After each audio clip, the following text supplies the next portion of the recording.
Hello and welcome. Tonight we're talking about the word sociopath, a label that conjures up movie villains, but the reality is far more human.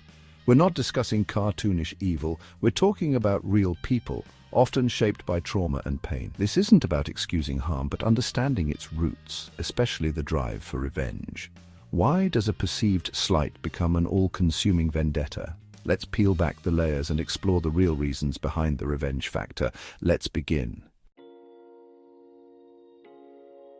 No one is born a sociopath. These traits are often forged in childhood trauma and neglect. Imagine growing up in a world where safety and love are absent, where caregivers are sources of pain or indifference. Children in these environments learn to suppress vulnerability and build emotional armor.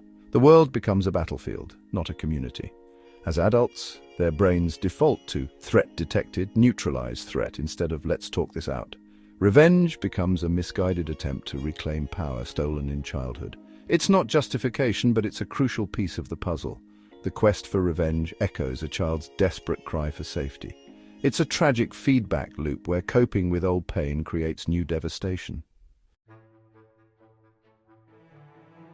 Empathy is the glue of society, but for those with sociopathic traits, it's often missing.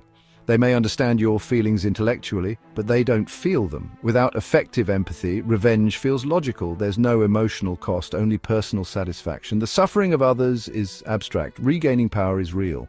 It's like trying to connect to Wi-Fi with the wrong password. Empathy just doesn't register. So when they seek revenge, it's not about your pain, it's about removing an obstacle. This emotional disconnect makes their actions chillingly pragmatic. It's a worldview shaped by a brain that can't compute the cost to others. For many with sociopathic traits, control is everything. Childhood chaos breeds a lifelong terror of powerlessness. Control becomes their oxygen. They manipulate, dominate, and direct to avoid vulnerability. Any challenge to their control is an existential threat. A minor slight becomes a declaration of war. Revenge is the ultimate tool to reassert dominance and safety. Planning and executing payback is an exercise in power. It's about transforming a moment of weakness into a display of absolute control. We all feel wronged, but for someone with sociopathic traits, every slight is magnified. Their sense of injustice is hyperactive. Minor incidents become personal attacks. They lack the emotional shock absorbers to brush off small offenses. In their world, everything is personal, and they are the perpetual victim. This victimhood justifies their retaliation. They see themselves as agents of justice. Most of us move on from small slights. They escalate. The difference isn't the trigger, but the scale and intensity of the response. What's trivial to us becomes a crusade for them.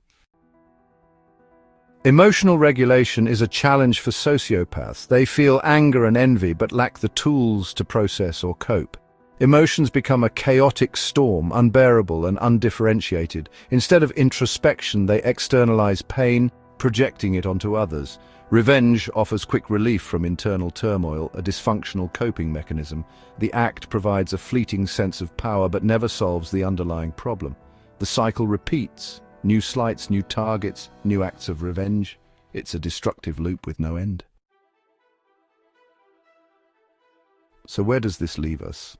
The drive for revenge is rooted in trauma, disconnection, and a desperate need for control, not pure malice. These aren't excuses, but explanations. We often see only the armor, not the wounds beneath.